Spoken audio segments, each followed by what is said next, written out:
Mister maths YouTube channel நண்பர்கள் அனைவருக்கும் வணக்கம். இன்றைக்கி நம்ம பார்க்க போகிற லெசன் என்னென்னா, காலனி ஆதிக்கத்துக்கு எதிரான இயக்கங்களும் தேசியத்தின் தோற்றமும்.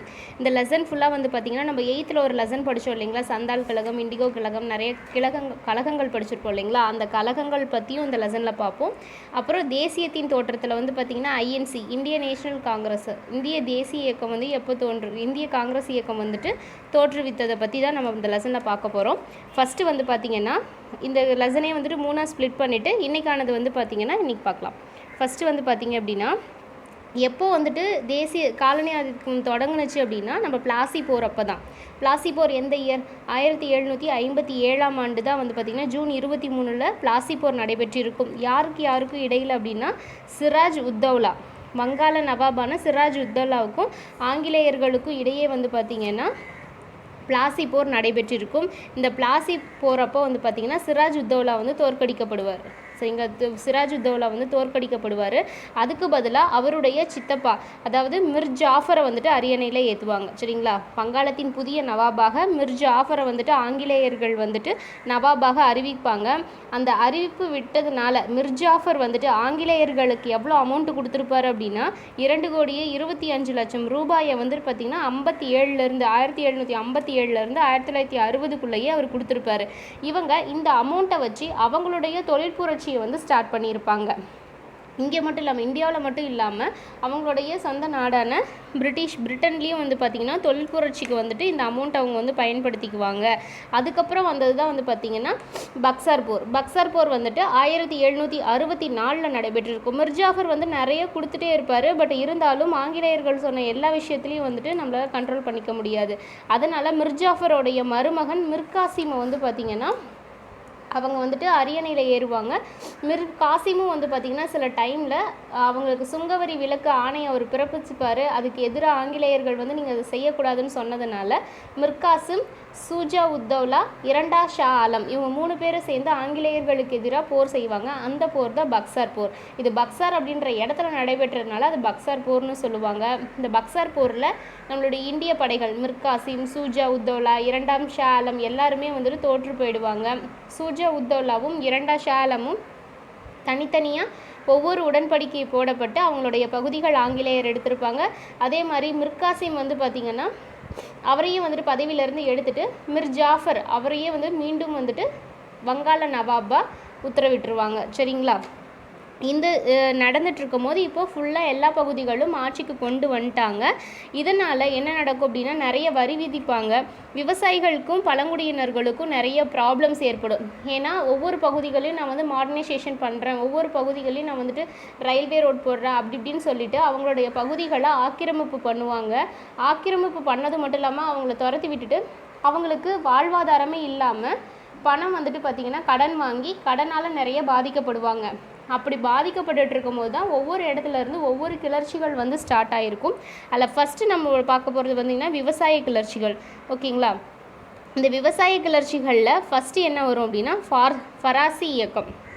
19ஆம் நூற்றாண்டோட தொடக்கத்தில் விவசாயிகள் கிளர்ச்சி வந்து அதிகமாக நடைபெற்று இருக்கும். அதனுடைய ஃபஸ்ட்டு வந்து பார்த்திங்கன்னா ஃபராசி இயக்கம். இந்த ஃபராசி இயக்கத்தை தோற்றுவித்தது யார் அப்படின்னா சாஜி ஹரியதுல்லா. நான் யார் தோற்றுவிச்சாங்க, எந்த இயரு, யார் தலைமை வகித்தாங்க, என்ன நடந்ததுன்னு மட்டும் சொல்கிறேன், அப்படி பார்த்துக்கோங்க. சரிங்களா, இதில் ஃபஸ்ட்டு வந்து பார்த்திங்கன்னா தோற்றுவித்தது சாஜி ஹரியதுல்லா. எந்த வருடம் அப்படின்னா 1888ஆம் ஆண்டு வந்து ஃபார்சி இயக்கம் வந்து தோற்றுவிக்கப்பட்டது. இதில் 1839 ஹரியதுல்லா வந்துட்டு இறந்ததுக்கு அப்புறமா அவருடைய மகன் வந்து டுடுமியான் வந்துட்டு தலைமை வகிப்பார். ஓகேங்களா, இதில் வந்துட்டு என்ன சொல்லியிருப்பாங்க அப்படின்னா, யாரும் வரி செலுத்த வேண்டாம் அப்படின்ற கோட்பாடு சொல்லப்பட்டிருக்கும். நிலம் வந்து கடவுளுக்கு சொந்தமானது, நிலம் வந்து கடவுளுக்கு சொந்தமானது, அதுக்கு நீங்கள் வரி வசூலிப்பது வந்து பார்த்திங்கன்னா கடவுளோட நெறிகளை வந்துட்டு தப்பாக பயன்படுத்துவதற்கு ஈக்குவலு அப்படின்னு சொல்லியிருப்பார். வரி விதிப்பது ஆகியன இறை சட்டத்திற்கு எதிரானது அப்படின்னு சொன்னது. இந்த கூற்றெல்லாம் சொன்ன கூட இது யார் சொன்னதுன்னு கேட்கலாம். நிலம் வந்து பார்த்திங்கன்னா கடவுளுக்கு சொந்தமானது, இந்த கூற்றை சொன்னது யாருன்னு கூட கேட்கலாம். இது வந்து சொன்னது டுடுமியான். சரிங்களா, ஹரியதுல்லாவுடைய மகன் டுடுமியான் வந்து சொல்லியிருப்பார். அவரே தான் என்ன சொல்லியிருப்பார் அப்படின்னா, வரி விதிப்பது வந்துட்டு வரி விதிப்பது, வாடகை வசூலிப்பது, இது ரெண்டும் வந்துட்டு இறை சட்டத்திற்கு எதிரானது அப்படின்ற கோட்பாடையும் டுடுமியான் தான் சொல்லியிருப்பார். சரிங்களா? இது மூலியமாக இவருடைய கிளர்ச்சிகள் மூலியமாக மக்கள் வந்துட்டு ஒரு ஸ்ட்ரென்தன் ஆகி போராட்டத்தில் இறங்குவாங்க. இப்படி போயிட்டுருக்கும் போது 1862 டுடுமியானும் வந்துட்டு இறந்துருவார். அதுக்கப்புறமா 1870 நொவாமியான் வந்து பார்த்திங்கன்னா இந்த இயக்கத்தை வந்துட்டு ஸ்டார்ட் பண்ணி ரன் பண்ணிகிட்டு இருப்பாங்க. ஓகேவா? அப்போது இங்கே ஃபஸ்ட்டு ஆர்டரில் கூட கேட்கலாம், ஃபஸ்ட்டு யார் இருந்தா, செகண்ட் யார் இருந்தா. ஃபஸ்ட்டு இந்த ஃபராசி இயக்கத்தை தோற்றுவித்தது யார் அப்படின்னு பார்த்தீங்கன்னா ஹாஜி ஹரியதுல்லா தான். சரிங்களா? ஹாஜி ஹரியதுல்லா 1818 வந்து ஸ்டார்ட் பண்ணியிருப்பார். 1839 அவர் இறந்ததுக்கப்புறமா அவருடைய மகன் டுடுமியான் வந்துட்டு பதவி வகிச்சிருப்பார். இவரும் இறந்ததுக்கப்புறமா 1870 வந்து பார்த்திங்கன்னா இவர் யாருன்னா நோவாமியான் வந்துட்டு பதவி வகிச்சிருப்பார். சரிங்களா? இப்படி தான் வந்துட்டு போயிட்டுருக்கும். இந்த இயக்கம் ஸ்டார்ட் பண்ணி ஓரளவு கிளர்ச்சிகள் வந்துட்டு தூண்டி விட்டு இருக்கும்போது இன்னொரு இயக்கமாக வாஹாபி கிளர்ச்சி அப்படின்னு வந்துட்டு தோற்றுவிச்சிருப்பாங்க. இந்த வாஹாபி கிளர்ச்சி எங்கே நடைபெற்றிருக்கும் அப்படின்னு பார்த்தோம்னா பரசத், அதாவது வங்காளத்தில் வெஸ்ட் பெங்காலில் இருக்க பரசத் அப்படின்ற பகுதியில் நடைபெற்றிருந்தது தான் இந்த வாஹாபி கிளர்ச்சி. எந்த வருடம் நடைபெற்றிருக்கும்னா 1827 வந்துட்டு நடைபெற்றிருக்கும். இதில் யார் ஹெட்டாக இருப்பாங்க, யார் வந்து தலைமை வகிப்பாங்க அப்படின்னு பார்த்தோம்னா டிடுமீர். அங்கே டுடுமியான், இங்கே வந்து டிடுமீர், ரெண்டுக்கும் வித்தியாசம் பார்த்துக்கோங்க. சரிங்களா? வாஹாபி கிளர்ச்சியினுடைய ஹெட்டு வந்து பார்த்திங்கன்னா ஒரு இஸ்லாமிய மத போதகர் டிடுமீர் வந்துட்டு பார்த்திங்கன்னா கிளர்ச்சிக்கு வந்து தலைமை ஏற்றிருப்பார். இவர் என்ன சொல்லுவார் அப்படின்னா ஜமீன்தார் முறையால் வந்துட்டு ஒடுக்கப்பட்ட இந்த விவசாயம் வந்துட்டு ரொம்ப கம்மியாக யூஸ் பண்ணிகிட்டு இருக்கிறதுக்கு எதிராக வந்து தான் இவர் கிளர்ச்சி இருக்கும். சரிங்களா? அடுத்தது பழங்குடியினர் கிளர்ச்சி. இது வரலும் 2 விவசாய கிளர்ச்சிகள் தான் பார்த்தோம். என்னென்னு பார்த்தோம்னா ஒன்று வந்துட்டு ஃபராசி இயக்கம், இன்னொன்று வந்து பார்த்திங்க அப்படின்னா வாஹாபி இயக்கம். இது ரெண்டும் நடைபெற்றிருக்கும். இதே பழங்குடியினர் கிளர்ச்சிகள் அப்படின்னா இதில் நேரடி தனியுரிமை வேண்டும் அப்படின்ற ஒரு கோட்பாடு, அதாவது எங்கே வேணாலும் யார் வேணாலும் நிலம் வச்சுக்கலாம் அப்படின்ற ஒரு கோட்பாடு வந்ததுக்கப்புறமா இந்த வணிகர்கள் எல்லாம் வந்துட்டு அந்த பழங்குடியின மக்கள் பகுதிகளில் எங்கே வந்துட்டு வளங்கள் அதிகமாக இருக்கோ அந்த பகுதிகளை நோக்க படையெடுக்க சென்றாங்க. இதன் காரணமாக உள்ளுக்குள்ளே நிறைய அமௌண்ட் பேசிட்டு பழங்குடியின மக்களை வந்துட்டு அந்த பகுதிகளிலேருந்து துரத்தி விட ஆரம்பித்தாங்க. அப்படி துரத்தி விடும் போது அவங்க வேறு வழியே இல்லாமல் வெளியே வந்துட்டு வட்டிக்கு பணம் வாங்கி அவங்களுடைய வாழ்க்கையை வந்து நடத்திட்டு இருப்பாங்க. ஒரு கட்டத்துக்கு மேலே அவங்க சம்பாதிக்கிறதும் வட்டிக்கு பணம் கொடுக்கறதும் வந்து பார்த்திங்கன்னா மீறி போயிட்டு அவங்களுடைய குழந்தைங்களுக்கு கடன் தான் வந்துட்டு அவங்க கொடுத்துட்டு போகிற மாதிரி ஆகிடும். அதன் காரணமாக தான் பழங்குடியினர்கள் கிளர்ச்சி வந்து ஸ்டார்ட் ஆகும். அதில் ஃபஸ்ட்டு கிளர்ச்சி வந்து பார்த்திங்கன்னா கோல் கிளர்ச்சி. இது வந்து பார்த்திங்கன்னா நம்ம ஏற்கனவே ஒரு லெசனில் படிக்கும் போதே பார்த்துருப்போம். கோல் கிளர்ச்சி வந்துட்டு எங்கே நடைபெற்றிருக்கும் அப்படின்னா ஜார்க்கண்ட் மற்றும் ஒடிசா மாநிலங்களில் நடைபெற்றிருக்கும். ஜார்க்கண்ட் மற்றும் ஒடிசா மாநிலங்களில் வந்து நடைபெற்றிருக்கும். இதில் வந்துட்டு எந்த இயர் அப்படின்னா 1831 32 1831 32 அந்த பீரியடில் வந்துட்டு பார்த்திங்கன்னா சோட்டா நாகபூர் மற்றும் சிங்மு ஆகிய 2 இடங்களில் வந்து பார்த்திங்கன்னா இந்த கோல் கிளர்ச்சி ஸ்டார்ட் ஆகிருக்கும். அங்கே தான் இந்த கோலின மக்கள் இருப்பாங்க. ஏன் சோட்டா நாக்பூர் சூஸ் பண்ணியிருக்காங்கன்னா இப்போ கூட வந்து பார்த்திங்கன்னா நிறைய ஜியாகிரஃபியில் எடுத்து பார்த்தா கூட தெரியும், கனிம வளங்கள் நிறைந்த பகுதி எதுனா சோட்டா நாக்பூர் பீடபூமி தான் சொல்லுவாங்க. அப்போ அந்த பகுதிகளை வந்துட்டு இந்த ஆங்கிலேயர்கள் வந்துட்டு ஆட்சி செய்ய ஆரம்பிச்சிருப்பாங்க. இந்த இவங்க ஆட்சி செய்ய ஆரம்பித்ததுனால 2 கிளர்ச்சியாளர்கள் யார் அப்படின்னா பிந்த்ராய் மற்றும் சிங்ராய், இவங்க 2 பேர்த்தோட தலைமையில் வந்து பார்த்திங்கன்னா இந்த கோல் கிளர்ச்சி நடைபெற்றிருந்தது. ஏன்னா அதிக வட்டிக்கு கடன் கொடுக்கறதோ பழங்குடியினரை வந்துட்டு கட்டாயப்படுத்தி அந்த பிளேஸ்லேருந்து வெளியே அனுப்புகிறதோ வந்து இருக்கக்கூடாது அப்படின்றதுக்காக இவங்க வந்துட்டு போராட்டம் வந்து நடத்தியிருப்பாங்க. இந்த போராட்டம் இவங்க எவ்வளோ போராடினாலும் ஆங்கிலேய அரசு வந்து ரொம்ப கடுமையான முறையில் நிறைய பேர் இந்த தாக்கியிருப்பாங்க. அதனால் நிறைய பேர் இந்த கிளர்ச்சியில் வந்து இறந்துருப்பாங்க. கோலின மக்கள் வந்துட்டு நிறைய பேர் இறந்துருப்பாங்க. அதுக்கடுத்தது வந்தது தான் வந்து பார்த்திங்கன்னா சந்தாளர்கள் கிளர்ச்சி. இந்த சந்தாளர்கள் கிளர்ச்சி வந்து பார்த்திங்கன்னா 1855 56 1855 56 அந்த பீரியடில் நடைபெற்றிருக்கும். சந்தாளர்கள் தான், அதாவது பீகாரில் ராஜ்மஹால் குன்றில் வாழ்ந்த மக்களுடைய மக்களை இனங்களை தான் வந்துட்டு சந்தால் இன மக்கள் அப்படின்னு சொல்லுவாங்க. அந்த சந்தால் இன மக்கள்களை வந்துட்டு அந்த பிளேஸில் இந்த பழங்குடியினர் பகுதிகளிலேருந்து துரத்தி விட பார்ப்பாங்க. ஏன்னா அந்த பிளேஸில் ஃபுல்லாக ஜமீன்கள் வந்து நாங்கள் உருவாக்க போகிறோம் அப்படின்னு சொல்லிட்டு அங்கேருந்து துரத்தி விட ஆரம்பிப்பாங்க. அதனால் அவங்க வந்துட்டு என்ன பண்ணுவாங்க அப்படின்னா, தங்களுடைய வாழ்வாதாரத்துக்கு இவங்களும் வந்து வட்டிக்கு பணம் வாங்கி நிறைய பிரச்சனை ஆகிட்டு இருக்கனால சிந்து மற்றும் கங்கு அப்படின்ற 2 தலைவர்களினுடைய முன்னிலையில் இந்த சந்தால் கழகம் வந்துட்டு நடைபெற்றிருக்கும். சரிங்களா? இதுக்கு ஹெட் யார்? சிந்து மற்றும் கங்கு. ஃபஸ்ட்டு தலைமை வகித்தது என்னென்னா 1854 வந்துட்டு பீர்சிங் அப்படின்ற ஒரு தலைமையிலுமே கூட நிறைய நடந்திருக்கும். பட் இந்த சந்தால் கிளர்ச்சி ரொம்ப மாபெரும் இது பண்ணி எடுத்தது யாரோட பீரியட்லன்னா சிந்து கங்கு தலைமை வகிக்கும் போது தான் இது நடைபெறும்.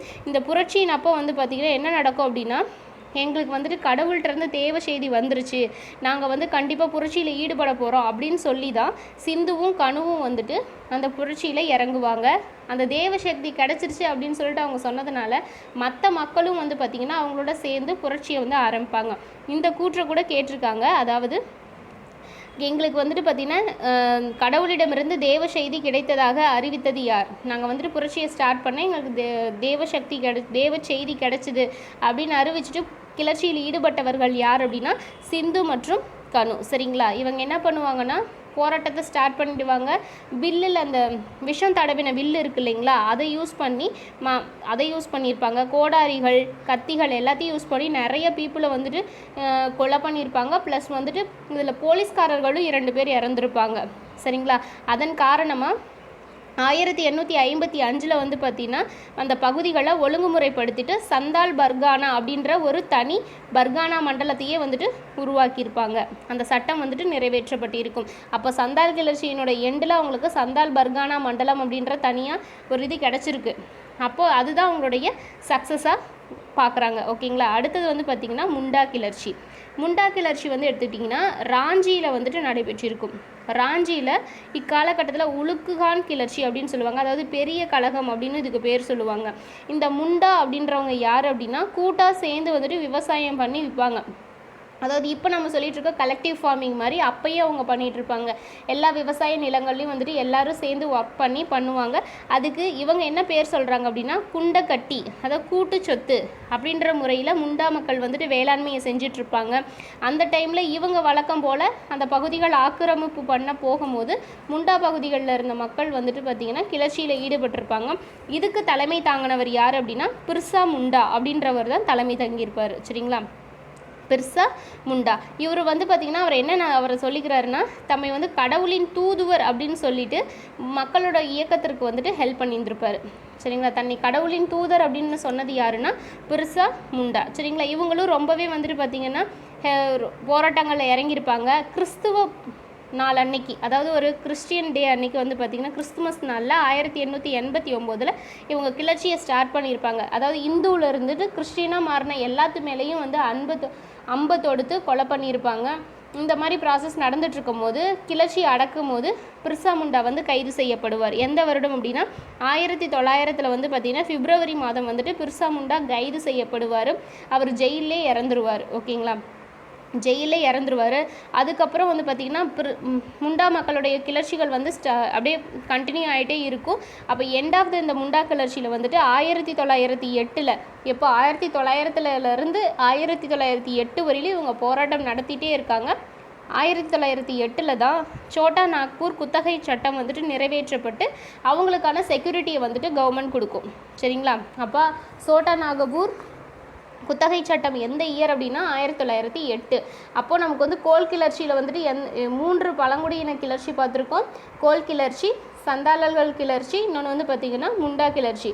இதில் கோல் கிளர்ச்சியில் வந்து பார்த்திங்கன்னா எண்டில் வந்து மக்களுக்கு வந்துட்டு பெனிஃபிட்டாக எதுவும் நடக்க போகிறதில்ல, மக்கள் தான் நிறைய பேர் இறந்துருப்பாங்க. ரெண்டாவதாக வந்த சந்தாளர்கள் கிளர்ச்சியில் வந்து பார்த்திங்கன்னா சந்தால் பர்கானா மண்டலம் வந்துட்டு தனியாக ஒன்று உருவாக்கப்பட்டிருக்கும். அவங்களுடைய கிளர்ச்சிக்கு கிடைச்ச பெனிஃபிட்னா அதுதான். அடுத்தது வந்து அந்த வருடம் என்னென்னா 1856. இதே லாஸ்ட்டாக வந்த முண்டா கிளர்ச்சியில் வந்து பார்த்திங்கன்னா அந்த மக்களுடைய போராட்டத்துக்கு எதிரில் இறுதியில் வந்துட்டு பார்த்திங்கன்னா சோட்டா நாகபூர் குத்தகை சட்டம் வந்துட்டு நிறைவேற்றப்பட்டிருக்கும். எந்த இயர் அப்படின்னா 1908. இந்த கொஷின்ஸ்லாம் கேட்க வாய்ப்பு இருக்குது. எண்ட் ஆஃப் தி, அதாவது கோல் கிளர்ச்சியின் முடிவு என்ன அப்படின்னு கூட கேட்க வாய்ப்பு இருக்குது. இல்லைனா வந்துட்டு இந்த சோட்டா நாக்பூர் குத்தகை சட்டம் நிறைவேற்றப்பட்ட ஆண்டு கேட்டிருக்கலாம். இல்லைனா சோட்டா நாக்பூர் குத்தகை சட்டம் வந்து பார்த்திங்கன்னா எந்த கிளர்ச்சியோடு தொடர்புடையது அப்படின்னும் கேட்கலாம்.